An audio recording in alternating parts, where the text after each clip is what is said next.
ಕಾಲೇಜಿನ ವಿದ್ಯಾರ್ಥಿ ಮಿತ್ರರೇ, ಅಸ್ಸಲಾಮು ಅಲೈಕುಂ.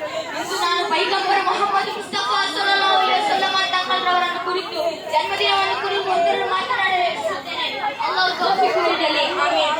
ಪ್ರೀತಿಯ ಸಹೋದರರೇ, ಹೆಣ್ಣು ಮಗು ಜನಿಸಿದರೆ ಶ್ರಮಸ್ಥಳದಲ್ಲಿ ಜೀವನದಲ್ಲಿ ಓಡುವ ಮನುಷ್ಯನ ನಡುವೆ ಕೊಲೆ ಸುಲಿಗೆ ಮುಂತಾದ ಅನಾಚಾರ ನಡೆಯುತ್ತಿರುವ ಆಧುನಿಕ ಶತಮಾನದಲ್ಲಿ ಸ್ನೇಹದ ಪ್ರತೀಕವಾಗಿ ಲೋಕಗುರು ಪೈಗಂಬರ್ ಮೊಹಮ್ಮದ್ ಮುಸ್ತಫಾ ಸಲ್ಲಲ್ಲಾಹು ಅಲೈಹಿ ವಸಲ್ಲಂ ತಂಗಳವರು ಜನಿಸಿದರು.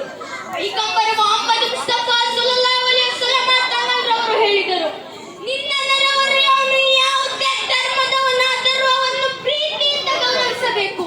ಮಾತ್ರವಲ್ಲ, ನಿನ್ನ ನೆರೆಹೊರೆಯವನು ಹಸಿದಿದ್ದರೆ ನೀನು ಹೊಟ್ಟೆ ತುಂಬಿ ಉಂಟು ಮಲಗುವವನು ನಮ್ಮ ಸಮುದಾಯದವನಲ್ಲ ಎಂದು ಹೇಳಿದ ಏಕೈಕ ನೇತಾರರಿದ್ದರೆ ಅದು ನಮ್ಮ ಮೊಹಮ್ಮದ್ ಮುಸ್ತಫಾ ಸಲ್ಲಲ್ಲಾಹು ಅಲೈಹಿ ವಸಲ್ಲಂ ತಂಗಳವರು. ಮೊಹಮ್ಮದ್ ಮುಸ್ತಫಾ ಸಲ್ಲಲ್ಲಾಹು ಅಲೈಹಿ ವಸಲ್ಲಂ ತಂಗಳವರನ್ನು ಪ್ರೀತಿಸದೆ ಯಾರೇ ಒಬ್ಬ ಮುಸ್ಲಿಮನ ಮುಹ್ಮಿನಾಗುವುದಕ್ಕೆ ಸಾಧ್ಯವಿಲ್ಲ. ಕೇರಳದ ಖ್ಯಾತಿ ಕವಿ ಗುರು ನಾನಕ್ ರವರು ಮೆಚ್ಚುಗೆಯ ಮಾತನ್ನು ಆಡಿದರು.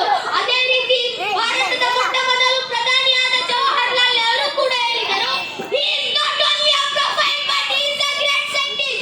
ಇವರು ಕೇವಲ ಮುಸ್ಲಿಮರಿಗೆ ಮಾತ್ರ ನೇತಾರರಾಗಿರಲಿಲ್ಲ, ಇವರು ಇಡೀ ಜಗತ್ತಿಗೆ ದೊಡ್ಡ ಸೈಂಟಿಸ್ಟ್ ಎಂದು.